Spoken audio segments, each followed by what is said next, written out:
Yes, reka nongere mbahereze ikaze mwe tubana kuri uyu muyoboro mwavuze muti reka amakuru n'ibiganiro byose byo muri politiki na diplomasi tujye tubisanga hano. Natwe ntabwo tuzabatenguha, ni nayo mpamvu tugarutse muri update z'urugamba mu burasirazuba bwa Repubulika Iharanira Demokarasi ya Kongo. Ndahera mu gice cyo mu Minembwe muri Kivu y'Amajyepfo kuri uyu munsi ku itariki ya 17 guhera mu rukera rw'igitondo ngeze kuri uyu mugoroba uko byifashe. Ariko mw'abantu mwe urugamba ntabwo rwari rworoshye ahitwa Bidegu n'ahitwa Kalingi n'igice cya Mikenye, ndetse urujya n'uruza hagati ya Uvira na Bukavu tayari rwamaze gufunga. Ndakubwira iby'ibitero byakorewe icyarimwe hakoreshejwe indege za kamikazi ndetse n'utudege twa Ket-6. Ni ibice byibasiwe n'abaturage, ni ibice byibasiwe nyine bibamo abaturage benshi hano mu burasirazuba bwa Kongo muri Kivu y'Amajyepfo, ibice bya Bidegu, Mikenye, Kalingi ndetse na Minembwe. Amakuru atugeraho aravuga ko imiryango yasenyewe amazu n'imiryango myinshi cyane kubera amabombe akomeye cyane y'izi ndege zo mu bwoko bwa kamikazi. Noneho FRDC iri gukoresha ibisasu biremereye cyane, iri kwestara kuri zino ndege. Ndakubwira ibyari byo, biranavuga ko imiryango myinshi yahitanywe n'ibi bisasu, ndetse amazu y'abaturage yasenyutse mu buryo bukomeye cyane, byongera guteza umwuka mubi. Ni nako General Sultan Emmanuel Makenga ngagiye kumanura indi special force iza gufasha aba baturage bo mu Minembwe kwiyama cyangwa gukumira bino bitero mu buryo bukomeye. Ni nako kandi i Bujumbura ngo hari gutegurwa izindi ndege zishobora kurasa mu bice byo mu Minembwe, bakarasa no mu bice bya Sange na Luvungi birimo ibirindiro bikomeye cyane bya ASM 23. Ndakubwira ko kandi FRDC n'ingabo za leta ya Kongo n'ubundi ndetse n'ingabo z'u Burundi bahagaritse urujya n'uruza hagati ya Bukavu na Uvira, nk'uko abatwara abagenzi bakoresha igice cy'umuhanda munini route nationale nimero 5 babitangaza. Imodoka zahagurukaga ziturutse ahitwa Luvungi zikagera Bukavu zikamanuka Uvira, tayari izi modoka ntabwo zikiri gukora nk'uko amakuru atugeraho aturuka mu binyamakuru bitandukanye abitangaza. FRDC yabujije ibi bice byose kongera gukorerwamo ingendo. Ndakubwira byinshi bikomeye, ni nako urugamba ruri kwitegurwa muri Kivu y'Amajyepfo rwo ruteye ubwoba. Ndaza kunyarukira Kinshasa nkubwira inkongi y'umuriro yibasiye urusengero bikomeye cyane. Amakuru aturuka mu gace muri aka gace nyine kabereyemo iri turika ryabaye nyine muri uru rusengero, ni mu rusengero rw'itorero rya Shekina Tabernacle riyoborwa na Pasteur Richard Dinyonka Sanguluja, riherereye mu gace ka Ndombeheme muri Lumumba muri Belhevedi i Kinshasa mu murwa mukuru wa Repubulika Iharanira Demokarasi ya Kongo.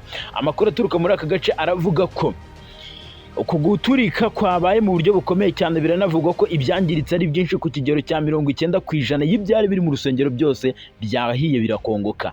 Ndakubwira ibyari byo, ndanakubwira ko i Rubavu umupaka w'u Rwanda na Repubulika Iharanira Demokarasi ya Kongo wafunzwe. Nta tangazo rirashyirwa ahagaragara n'ubuyobozi bw'u Rwanda cyangwa inyeshyamba za M23 zigenzura umujyi wa Goma. Gusa iri fungwa rije nyuma y'ubukangurambaga bw'ubuzima bwakurikiye icyemezo cy'ishami ry'umuryango w'abibumbye ryita ku buzima riherutse kwemeza icyorezo cya Ebola muri Repubulika Demokarasi ya Kongo na Uganda. Ibyo byose n'ibindi nakubwiye, reka nze mbive imuzi n'umuzingo 5 kuri 5. Reka mbahereze ikaze n'abasabe gukora subscribe mwe mutarayikora kugira ngo tuye tubana ikaze. Ibitero karahabutaka byakoreshejwemo indege zo mu bwoko bwa kamikazi mu duce dutuwe cyane, ndetse hari n'utundi tudege dutoya two mu bwoko bwa Ket-6. Ni ibitero byibasiwe mu bice bituwe n'abasivili muri Kivu y'Amajyepfo nk'uko bitangazwa na ASM 23. Biravugwa ko imiryango myinshi yahatiwe guhunga mu bihe bidasanzwe, bati ngo zabo barahunga ibi bisasu byatedwaga n'ihuriro ry'ingabo za leta ya Kinshasa. ASM 23 iravuga ko gukoresha izi ndege zitagira abapilote muri utu duce dutuwe ari ukurenga ku buryo budakurikije amategeko mpuzamahanga arengera ikiremwa muntu, bikaba ari icyaha cy'intambara n'icyaha kibasiye inyoko muntu kuva kera mu burasirazuba bwa Kongo. M23 igenda ibivuga ibigarukaho. ASM 23 yongeye gushimangira ko yiyemeje kurengera no kurinda umutekano w'abasivili bakorerwa ibyaha n'ubutegetsi bwa leta ya Kinshasa ndetse n'izindi ngabo bafatanya harimo ingabo z'u Burundi Burundi mu kurwanya uyu mutwe wa M23 urengera uburenganzira bw'ikiremwamuntu mu burasirazuba bwa Repubulika ya Demokarasi ya Kongo. Ni nako kandi magingo ngaya ibi bitero byanasize FARDC yongeye gufunga urujya n'uruza hagati ya Bukavu ndetse na Uvira nk'uko bitangazwa n'abagenzi bakoresha iki gice cy'umuhanda munini w'igihugu route nationale nimero 5 ubitangaza. Imodoka zahagaritswe ahitwa mu Luvungi. Amakuru atugeraho aturuka ku nyamakuru media Congo.net aravuga ko abasirikare ba FARDC babujije kugera muri ibi bice byose aho imodoka zose zahagaritswe, ndetse amakuru aravuga ko utu turere twose tugenzurwa na M23 urujya n'uruza nta ruri kuhaba. Aba bashoferi bahatiwe gusubira inyuma baturuka iyo Ikamanyola maze bagenda berekeza Uvira, ari nako berekezaga Bukavu basubira inyuma aho kugera ahitwa Ruvungi n'ubundi aho bari bagiye. Muri rusange ariko ituze rikomeje kugaragara muri iki gice cya Plaine de Ruzizi nk'uko amakuru atugera habivuga. Iyi nkuru yibutsa kandi uko gukumirwa kw'imodoka hagati y'imijyi yombi hagati ya Bukavu na Uvira ibije nyuma y'iminsi mike M23 ivuye Sange, Katogota na Ruberizi mu kibaya cya Rusizi n'ubundi byateje ubwoba bikomeye cyane igihuro ry'ingabo za leta ya Kinshasa. Ni nako kandi kugeza ubu ngubu imipaka y'u Rwanda na Repubulika Iharanira Demokarasi ya Kongo yamaze gufungwa, ndetse nta tangazo rirajya hagaragara, gusa urujya n'uruza ntabwo rukiri gukora hagati ya Rubavu ndetse na Goma. Umupaka uhuza Repubulika Demokarasi ya Kongo n'u Rwanda hagati y'umujyi wa Gisenyi na Goma wafunzwe kuva mu gitondo cyo ku cyumweru ku itariki ya 17 nk'uko amakuru menshi atugeraho abitangaza. Nta katangazo cyangwa imvugo irashyirwa hagaragara n'ubuyobozi bw'u Rwanda cyangwa inyeshyamba za M23 ziri kugenzura umujyi wa Goma, gusa iri fungwa ry'umujyi wa Goma rije nyuma y'ubukangurambaga bw'ubuzima bwakurikiye icyemezo cy'ishami ry'umuryango w'abibumbye ryita ku buzima riherutse kwemeza icyemezo cya Ebola muri Repubulika Demokarasi ya Kongo na Uganda. Ababikurikiranira hafi kenshi cyane bavuga ko iri fungwa ry'umupaka ari ingamba zo gukumira zije zigabanya ikwirakwizwa rya virusi ya Ebola. Turakomeza gutohoza iyi nkuru tubarebwire ibyo guverinoma y'u Rwanda iza gutangaza cyangwa umutwe wa M23. Ni nako kandi amakuru aturuka i Kinshasa aravuga ko kugeza ubu ngubu itorero rya Shekinah Cenke riyoborwa na Pastor Richard Ndioke ryibasiwe n'inkongi y'umuriro mu murwa mukuru i Kinshasa. Ibyari birimo ku kigero cya 90% byatwitswe. Turakomeza no gukurikirana byinshi byabereye muri iri turika. Reka munyemerere mfungure page ya mbere inyerekeze muri Centrafrica. Itsinda ry'ingabo z'u Rwanda RDF riyobowe na Major General Vincent Nyakarundi ryakiriwe na Faustin Archange Touadera w'igihugu cya Centrafrica. Kuwa gatanu nibwo yakiriye iri tsinda abasirikare bo mu ngabo z'u Rwanda RDF bayobowe na Major General Vincent Nyakarundi, umugaba mukuru w'ingabo zirwanira ku butaka, cyo kimwe na ambasaderi w'u Rwanda muri Centrafrica Olivier Kayumba. Iyi nama yakurikiye kandi uku guhura nyine kwakurikiwe n'inama yatangiye baganira na Faustin Archange Touadera baza guherukira ku mugaba mukuru w'ingabo za Centrafrica yitwa General Zafrin Mamadou. Ni ibiganiro byibanze ku kurushaho gushimangira ubufatanye mu bya gisirikare hagati y'u Rwanda n'igihugu cya Repubulika ya Centrafrica, hanasuzumwa intambwe imaze guterwa mu ishyirwa mu bikorwa ry'amasezerano y'ubufatanye mu by'ingabo yasinywe mu mwaka wa 2019. Impande zombi zagaragaje ubushake bwo gukomeza guteza imbere ubwo bufatanye mu myaka iri imbere. Mbere yaho kandi Vincent Nyakarundi yari ari kumwe n'intumwa ayoboye yahuye n'umugaba mukuru w'ingabo za MINUSCA. Ubutumwa bwa Loni bwo kugarura amahoro muri Centrafrica General Humphrey Nyone mu biganiro bagiranye n'umugaba mukuru w'ingabo za MINUSCA yahaye umugaba mukuru w'ingabo zirwanira ku butaka z'u Rwanda amasuku, ishusho n'umutekano n'ibikorwa biri mu nshingano za MINUSCA muri rusange, ndetse anagaruka ku mikorere y'ingabo z'u Rwanda RDF ziri muri MINUSCA mu gihugu cya Centrafrica. Yashimiye kandi ubunyamwuga, ubwitange ndetse n'imyitwarire myiza bikomeje kuranga abasirikare bo mu ngabo z'u Rwanda mu bikorwa byo kugarura no kubungabunga amahoro mu gihugu cya Centrafrica.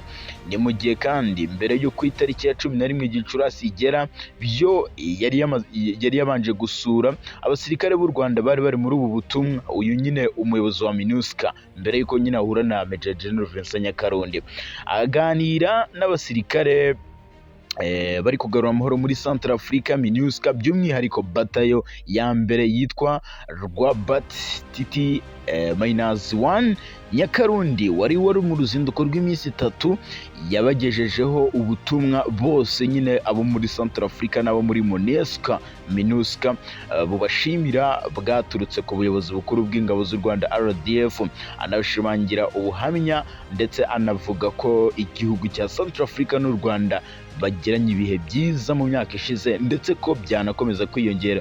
Imyitwarire myiza, ubwitange buragaragaza ko bishoboka ko igihugu cya Centrafrica gishobora gukomeza kubana neza n'igihugu cy'u Rwanda mu gihe cya vuba aha. Reka munyemerere kandi ifungura indi page nkubwire ko Kabuga Felicien yapfuye ku isabukuru yitabwa muri yombi rye.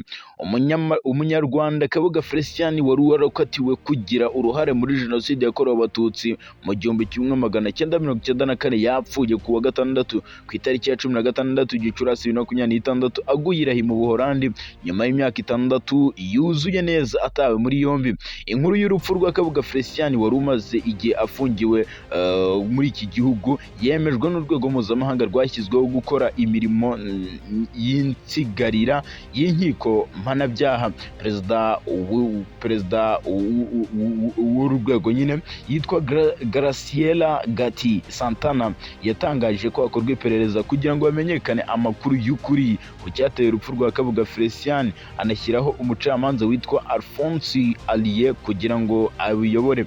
Kabuga Felicien yapfuye nyuma y'igihe kinini ubuzima bwe bwarazahaye, aho abamwunganiraga mu mategeko n'abaganga bagiye bagaragaza ko afite ikibazo gikomeye cyo guta ubwenge ndetse n'izabukuru zituma adabasha gukurikiranwa mu buryo bwuzuye. Kabuga Felicien yatawe muri yombi ku itariki ya 16 Gicurasi 2020 ubwo yafatirwaga iya Antilles-Saint-Seine hafi y'umujyi wa Paris mu Bufaransa.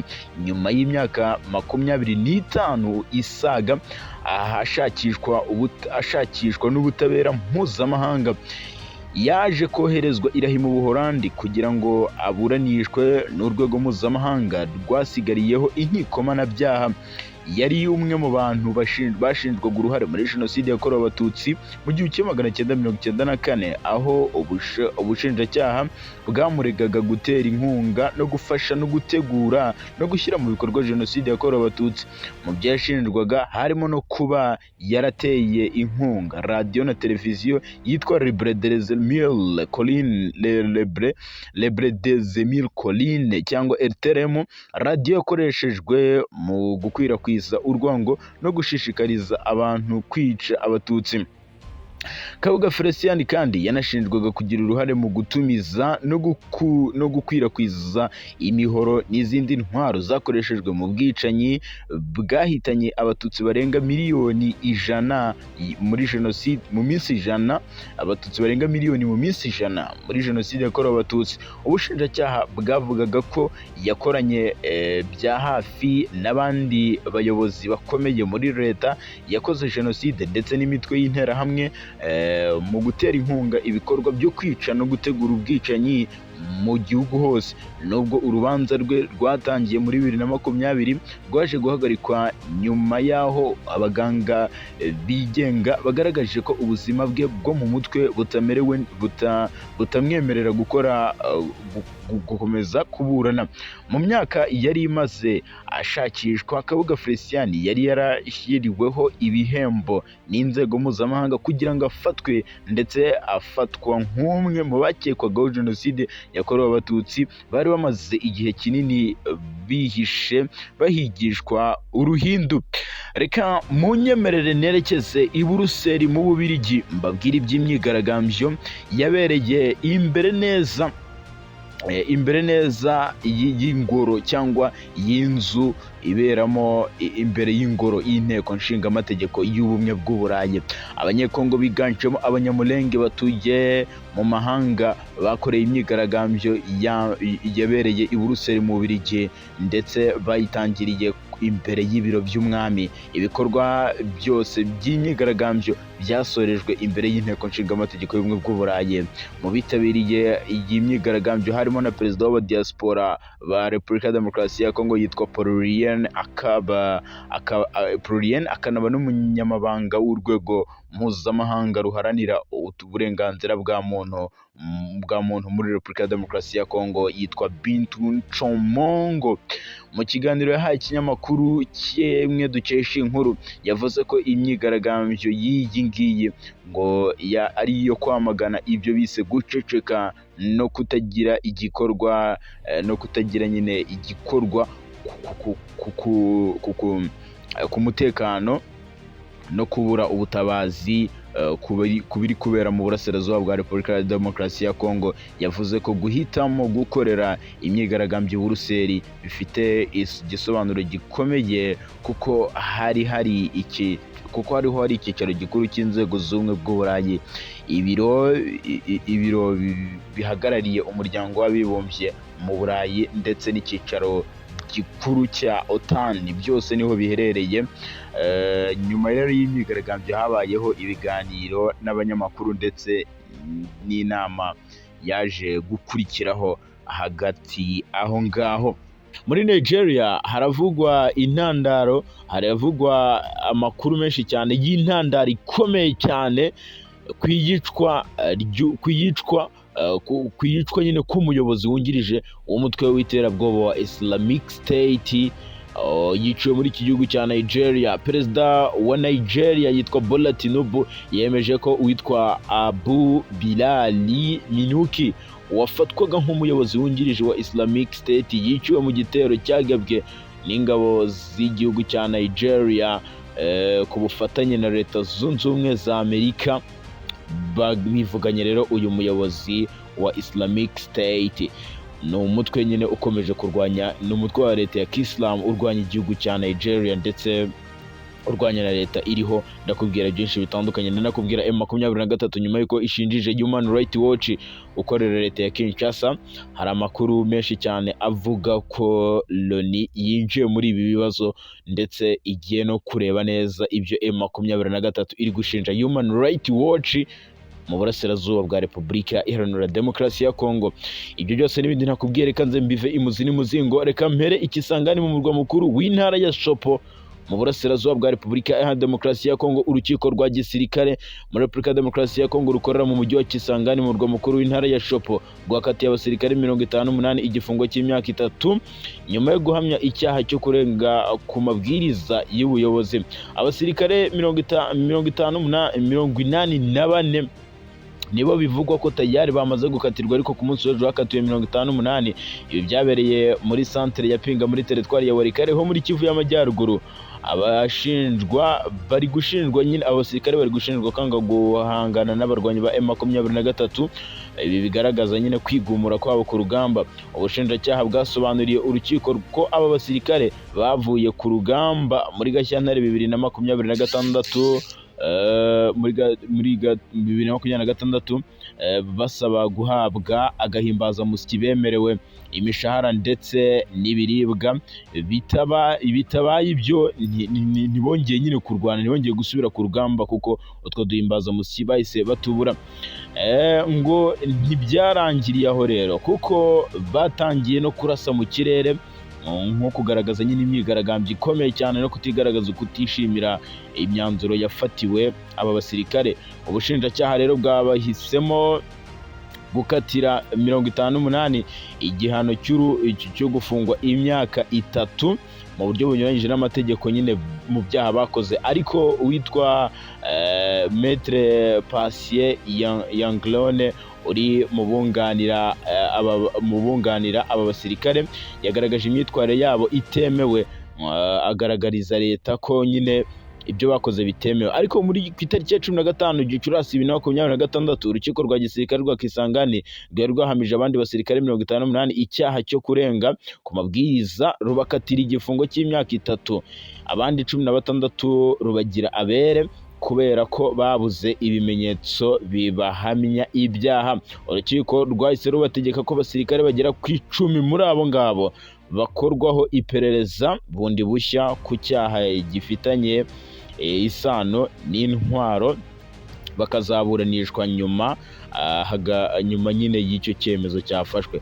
Byari byitezwe ko aba basirikare bazakatirwa igihano cy'urupfu nk'uko byagendekeye abandi bakurikiranyweho nk'ibi byaha nyine byo guhunga urugamba muri 2024. Murabyibuka abo byabayeho.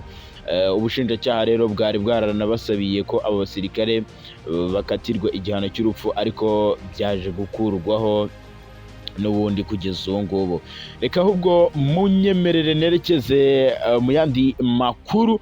Kugeza ubu ngubu muri Repubulika Iharanira Demokarasi ya Kongo hari amakuru avuga ko ibi twabigarutseho ku munsi w'ejo, ariko inkuru irimo nuko witwa Jean-Luc Habyarimana nyuma yo guhura perezida nyine cyangwa n'abaperezida bakuru muri